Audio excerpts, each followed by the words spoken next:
Hello friends, हाय। कैसे हैं आप सभी? आई होप आप सभी बहुत ही अच्छे होंगे। तो चलिए शुरू करते हैं हम आज की क्लास। आज की क्लास हम दिव्यांग छात्र हेतु विशेष व्यवस्था पे लेंगे, जो कि एग्ज़ाम के पॉइंट ऑफ व्यू से बहुत ही इम्पॉर्टेंट है और एग्ज़ाम में पूछे भी जाते हैं। तो चलिए हम बात करेंगे विशिष्ट बालक पे। विशिष्ट बालक किसे कहते हैं? विशिष्ट बालक इंग्लिश में एक्सेप्शनल चिल्ड्रन। ठीक है, तो चलिए शुरू करते हैं कि विशिष्ट बालक से तात्पर्य ऐसे बालक से होता है जो विकास के सभी पक्षों में सामान्य बालक से भिन्न हो तथा जिसके लिए विशेष ध्यान देने की आवश्यकता हो। इट मीन्स कि जो विकास के सभी पक्षों में बालक सामान्य बालक से भिन्न हो तथा जिसके लिए विशेष ध्यान देने की आवश्यकता हो। विशिष्ट बालक में आपके प्रतिभाशाली बालक भी आते हैं, मंद बुद्धि के बालक भी आते हैं, जैसे मूक बधिर बालक आते हैं, दृष्टिबाधित बालक आते हैं, हाँ, श्रवण बाधित बालक आते हैं। तो ये सारे बालक की विशिष्ट बालक के अंतर्गत आते हैं। यहाँ पे देखिए क्या बोला है, वह बालक जो मानसिक, शारीरिक, सामाजिक और संवेगात्मक आदि विशेषताओं से औसत से विशिष्ट हो और यह विशिष्टता इस स्तर की हो कि इसे अपनी विकास क्षमता की उच्चतम सीमा तक पहुँचने के लिए विशेष प्रशिक्षण की आवश्यकता हो, असाधारण या विशिष्ट बालक कहलाते हैं। क्या बोला है कि मानसिक, शारीरिक, सामाजिक और संवेगात्मक आदि विशेषताओं में औसत से विशिष्ट और यह विशेषता इस स्तर की हो कि इसे अपने विकास क्षमता की उच्चतम सीमा तक पहुंचने के लिए विशेष प्रशिक्षण की आवश्यकता होती है। विशेष प्रशिक्षण मतलब जैसे कि अब जो बहुत ज़्यादा प्रतिभाशाली बालक होता है उससे अगर आप लो लेवल का सवाल देंगे तो अपने अपने उच्चतम सीमा तक नहीं पहुंच पाएगा। अगर वो दृष्टिबाधित है तो उसे ब्रेल लिपि से पढ़ाएंगे तभी वो अपने उच्चतम सीमा तक, विकास क्षमता की उच्चतम सीमा तक पहुंचेगा। मूक बधिर है या दृष्टिबाधित है, दृष्टिबाधित के लिए ब्रेल लिपि होता है। पिछड़े बालक को भी आप तेज बालक से थोड़ा इजी सवाल देंगी।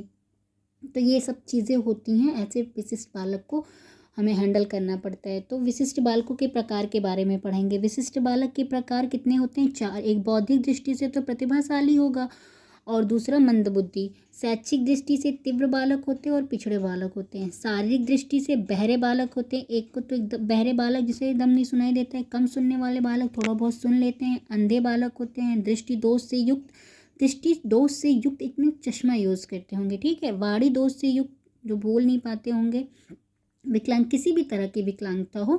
और समस्यात्मक दृष्टि से, सामाजिक दृष्टि से कुसमयोजित बालक होते हैं, ठीक है।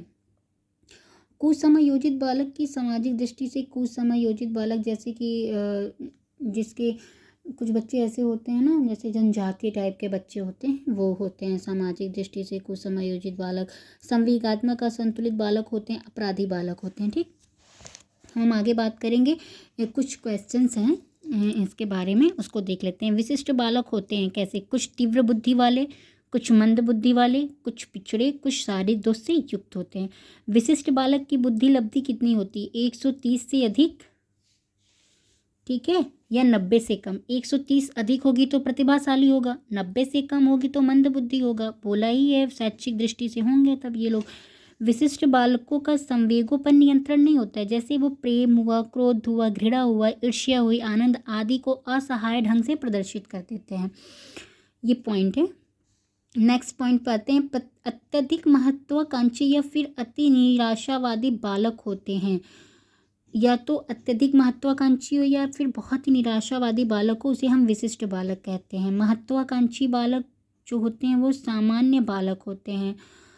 विशेष शिक्षा एक विशेष सेवाओं की आवश्यकता है विशिष्ट बालक के लिए। विशिष्ट बालक के प्रकार बताया ही है ऊपर, वही बोला है। प्रतिभाशाली बालक, पिछड़े बालक, विकलांग बालक, समस्यात्मक बालक, अपवंचित बालक, सृजनात्मक बालक, मंदबुद्धि का बालक, अधिगम निर्योग्य बालक या अपराधी बालक। प्रतिभाशाली बालक सामान्य बालकों से जन्म से ही 1 पाउंड भारी तथा 3/2 इंच लंबे होते हैं। किसने कहा है? तो टरमैन ने कहा है। कुशाग्र बुद्धि अथवा प्रतिभाशाली बालक वह है जो निरंतर किसी भी उचित कार्य क्षेत्र में अपनी अद्भुत कार्य कुशलता तथा प्रवृत्ता का परिचय देता है। किसने कहा है? तो हैविंग हर्स्ट ने कहा है। किसने कहा है? तो हैविंग हस्ट ने कहा है। क्या कहा है कि जो कुशाग्र बुद्धि वाले होते हैं या प्रतिभाशाली बालक होते हैं वो निरंतर किसी भी उचित कार्य क्षेत्र में अपनी अद्भुत कार्य कुशलता तथा प्रवृत्ता का परिचय देते हैं। तो हविंग हस्ट ने कहा है, हैविंग हस्ट लिखा है यहाँ पे। तो ये बात एकदम सही है। विशिष्ट बालक का संबंध होता है किससे? बुद्धि स्तर से। बुद्धि स्तर से तो होता है, कोई मंद होता है, कोई प्रतिभाशाली होता है, कोई मूक बधिर होता है, कोई दृष्टिबाधित होता है। टर्मैन के अनुसार विशिष्ट बालक की विशेषता है बौद्धिक विकास। नेक्स्ट पॉइंट, विशिष्ट बालकों के अंतर्गत कौन कौन से बालक आते हैं? प्रतिभाशाली बालक आता है, पिछड़ा बालक आता है और मंद बुद्धि का बालक आता है। नेक्स्ट पॉइंट है प्रतिभाशाली बालक की विशेषता क्या है? सामान्य अध्ययन में रुचि रखते हैं। ठीक है, जो अपनी योग्यताओं, क्षमताओं, व्यक्तित्व तथा व्यवहार संबंधी विशेषताओं की दृष्टि से अपनी आयु के अन्य औसत तथा सामान्य बालकों से बहुत भिन्न होते हैं, उन्हें वो मतलब कहलाते हैं विशिष्ट बालक। नेक्स्ट पॉइंट है प्रतिभा मतलब कि उनकी योग्यता, उनकी क्षमता, व्यक्तित्व तथा व्यवहार संबंधी जो विशिष्ट बालक होते हैं वो सब इन सामान्य बालकों से भिन्न होते हैं, तो इन्हें विशिष्ट बालक कहते हैं। प्रतिभाशाली बालक की विशेषता क्या होती है कि अमूर्त चिंतन अधिकता होता है, अमूर्त चिंतन ज़्यादा करता है।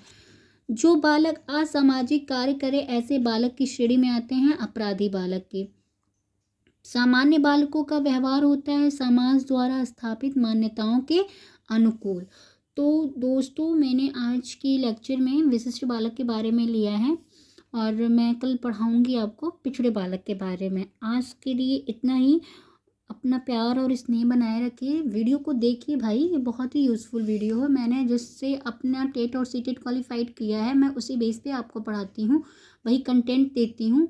आप भी इस उम्मीद में पढ़िए, आपको मैं जो भी कंटेंट दूंगी बहुत ही यूज़फुल दूंगी। तो वीडियो को देखना ना भूलिए, सब्सक्राइब करिए, लाइक करिए, बेल आइकन को प्रेस करिए। अपना प्यार और स्नेह ऐसे ही हमारे पर बनाए रखिए। Bye bye, thanks for watching.